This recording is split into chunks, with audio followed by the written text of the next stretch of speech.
Bonjour tout le monde, j'espère que vous allez bien.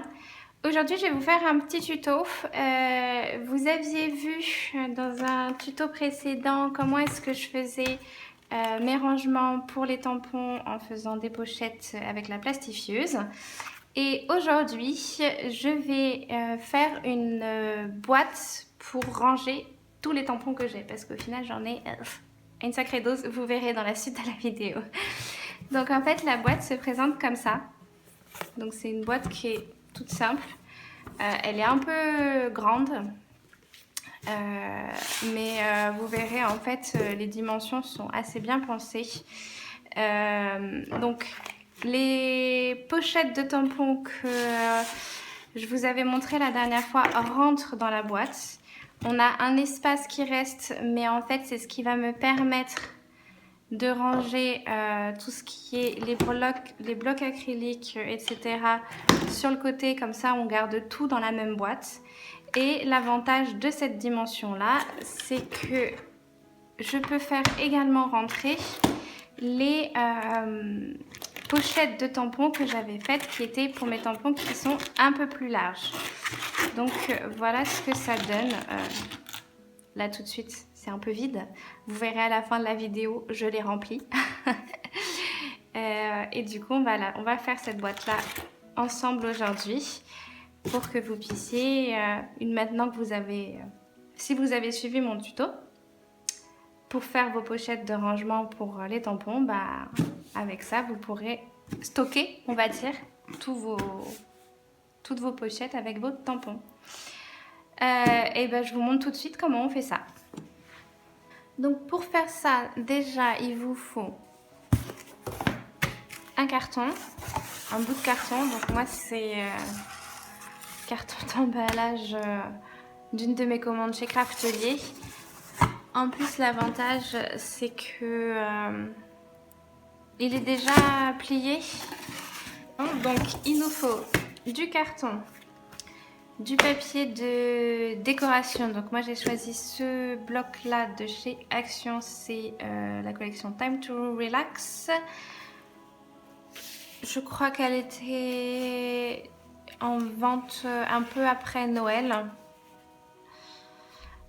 Il vous faut également du scotch de reliure. Alors moi j'ai acheté, c'est du scotch craft que j'avais acheté sur Craftelier, je crois justement. C'est un peu différent que le craft gommé parce que celui-là il est déjà collant. C'est du scotch. Et l'avantage, c'est que bah, vous verrez sur les tranches, ça fait un beau rendu craft qui est parfait. Il vous faut également de la colle ou du double face. Moi, personnellement, je vais utiliser du double face. Ça, c'est du double face que j'avais acheté chez Nose à 95 centimes. Il vous faut une règle en métal et un cutter. Et en soi, c'est à peu près tout. Et bah c'est parti. Ok, alors pour les dimensions. Donc ça fait à peu près 18,5 au milieu. Donc le fond de la boîte. Et les côtés font à peu près 16,5. Ça va faire une grosse boîte. Je sais pas si vous voyez. Bah ouais, bah let's go.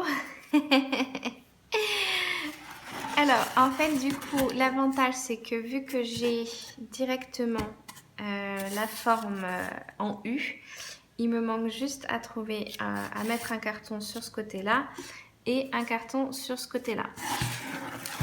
Ouais, c'est ça. Il me faut du coup un carton de 18,5 par 16,5. J'ai décidé de recouper un peu le carton. Parce que, donc du coup, je l'ai découpé à 31 cm pour deux raisons. Déjà parce que comme ça, avec mon bloc qui fait 30-30, j'aurai pas besoin de découper le papier. Il va pas pouvoir être calé direct. Et ça rentre dans une bibliothèque Kallax. Donc ça, c'est plutôt cool. Comme ça, si on veut, on peut ranger directement dans la bibliothèque. Et donc du coup, j'ai découpé 31 cm de longueur et les bords, je les ai découpés à 15 cm pour que ça fasse pas trop haut non plus. Et j'ai découpé 2 morceaux de 18 cm et demi par 15. 18 cm et demi, c'est parce que c'est la taille que j'ai moi pour mon carton. Là, ça fait 18,5. Voilà.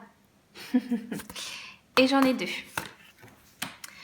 Ensuite, du coup, ces morceaux-là, en fait, je vais les caler comme ceci.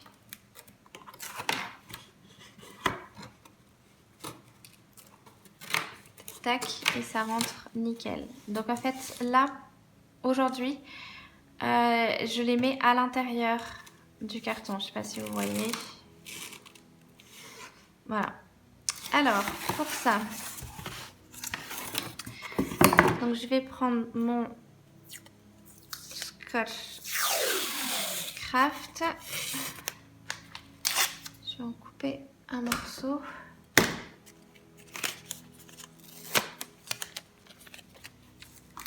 Et je vais le mettre en dessous.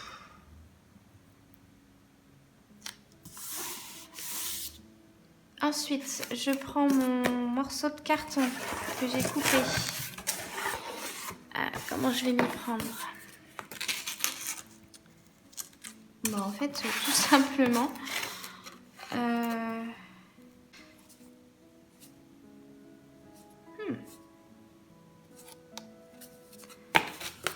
je vais prendre le côté qui est décoré à l'extérieur, enfin qui est déjà écrit à l'extérieur.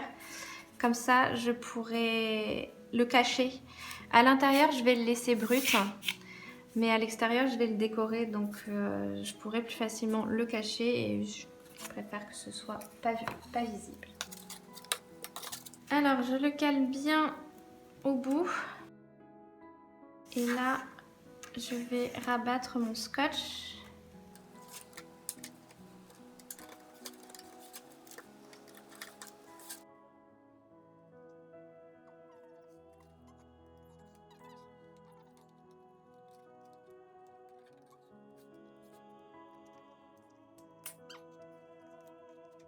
Ok, c'est pas hyper nickel là, mais c'est pas grave parce qu'on viendra le cacher après.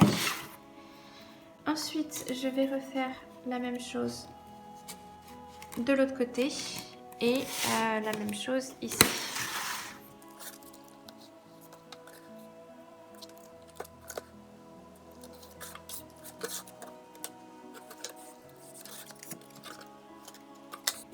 Et en fait, pour le problème de l'angle là qui est pas terrible, il suffit de couper un petit peu en biais de chaque côté de l'angle et comme ça, ça fera une finition beaucoup plus jolie.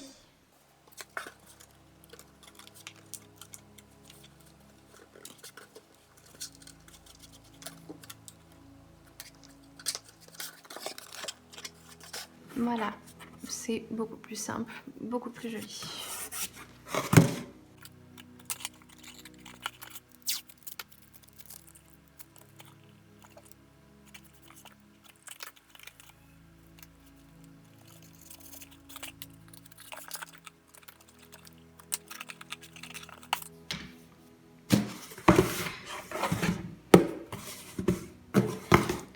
Voilà,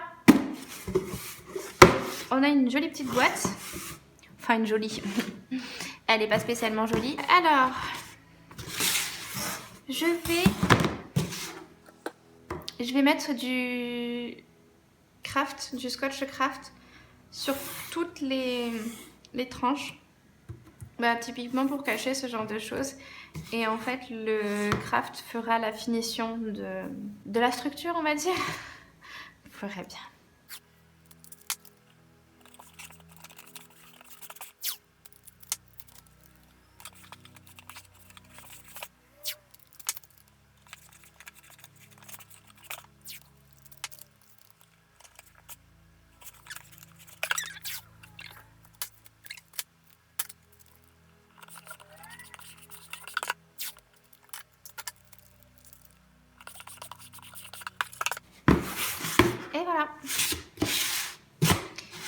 petites boîtes toutes jolies. Enfin, toutes jolies, ça manque plus de décoration. Alors, juste vite fait pour vous dire, je suis repassée, j'ai mis 2 fois du craft sur les extérieurs. Enfin, surtout les angles et surtout sur les angles que j'ai collés. Parce que comme ça, en fait, c'est plus résistant sur ces angles-là. Et ça permet également aux endroits où il y avait de l'écriture sur le carton, bah, ça fait vraiment disparaître l'écriture. Parce que si je mets qu'une seule épaisseur, on voit toujours l'écriture en dessous, pas au travers. Mais là, je m'en fous parce que c'est le dessous de la boîte, donc je m'en fous. Donc voilà, une fois qu'on a fait cette étape-là, on va passer à la décoration. Donc on va découper de quoi décorer l'extérieur. On peut décorer aussi l'intérieur. Personnellement, je préfère le laisser tel qu'il est. Donc je vais prendre 2 papiers qui font 18,5 par 14,5. Donc qui vont venir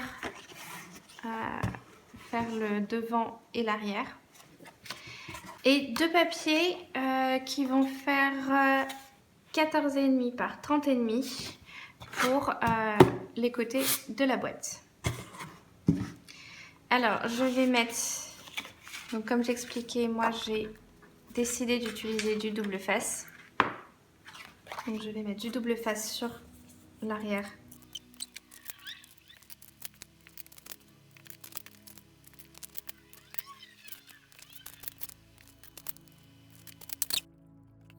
Et je vais donc coller. Alors le truc, il faut faire bien attention avec le double face, c'est que une fois que c'est posé, c'est collé. On peut pas jouer. On peut pas jouer à le déplacer un peu, donc ça va être trop joli.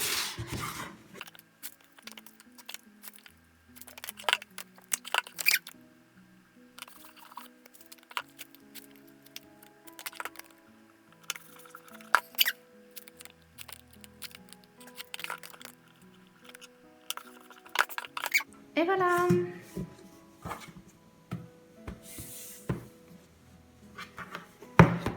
Il n'y a plus qu'à ranger tous les tampons.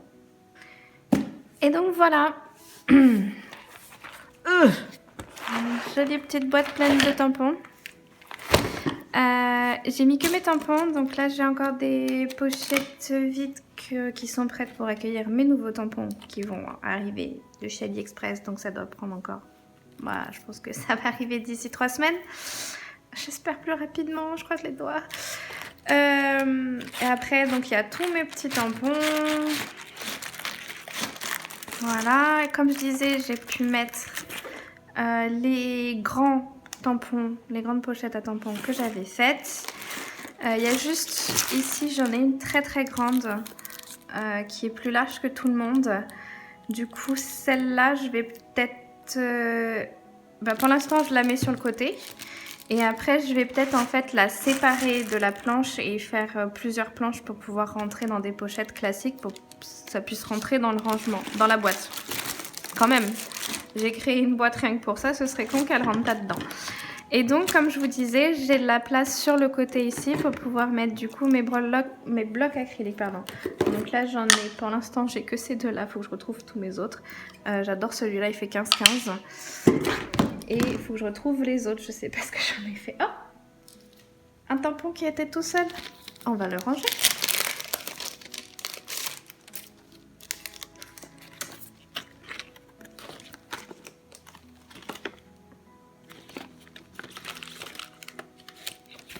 Hop là, maintenant, je pense que ce qui va être important maintenant, c'est de trier. Le truc, c'est que je peux mettre des intercalaires du coup pour trier en fonction du style. J'ai beaucoup de tampons qui sont du style vintage, horloge, tout ce genre de choses là. Je sais que j'en ai un aussi là comme ça. Attends, c'est pas celui-là. Parce que je vous disais la dernière fois, les Caramel rentrent aussi également. Ça c'est top. Celui-là aussi qui va... Parfait. Enfin bon, bref. J'en ai plein des types horloge vintage. Après du coup j'ai pas mal de floral avec tout ce qui est Action et Nose aussi. Et là derrière j'ai mis tout ce qui était les petits mots. Et puis après bah faut que je trie quoi. Parce que je crois qu'il y a un truc, c'est le bordel un peu quand même. Pour m'y retrouver c'est un peu galère pour l'instant parce qu'il faut que je cherche tout le monde. Enfin sauf les grands je les connais, je sais exactement ce que j'ai. J'en ai pas beaucoup, donc ça va, mais les petits, il va falloir que je les range par thème et que je fasse des intercalaires du coup pour pouvoir les séparer. Mais je suis trop contente. Voilà.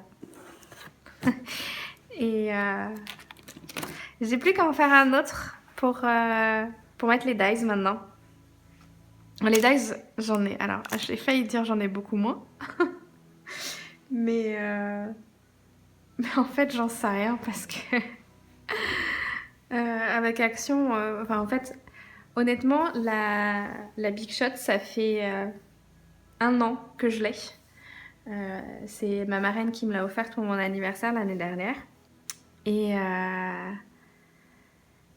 Et depuis, ben en fait, j'ai acheté plein de dies à Action. J'en ai acheté quelques-uns à AliExpress et tout. Donc, mais en fait, ça va assez vite. Donc je pense que je vais refaire cette taille-là pour mettre les dies. Donc voilà. Et ben, j'espère que cette vidéo vous a plu, j'espère que ça vous a donné des idées. N'hésitez pas à mettre un petit pouce vers le haut, écrire un petit commentaire, me donner vos avis, vos conseils, ça me fait plaisir. Et puis c'est enrichissant pour tout le monde, même pas juste pour moi, mais pour ceux aussi qui peuvent regarder les commentaires. Et puis voilà, n'hésitez pas à vous abonner aussi si c'est pas déjà fait et si le contenu de ma chaîne vous intéresse. Et moi, je vous dis à bientôt pour une prochaine vidéo. Bye bye!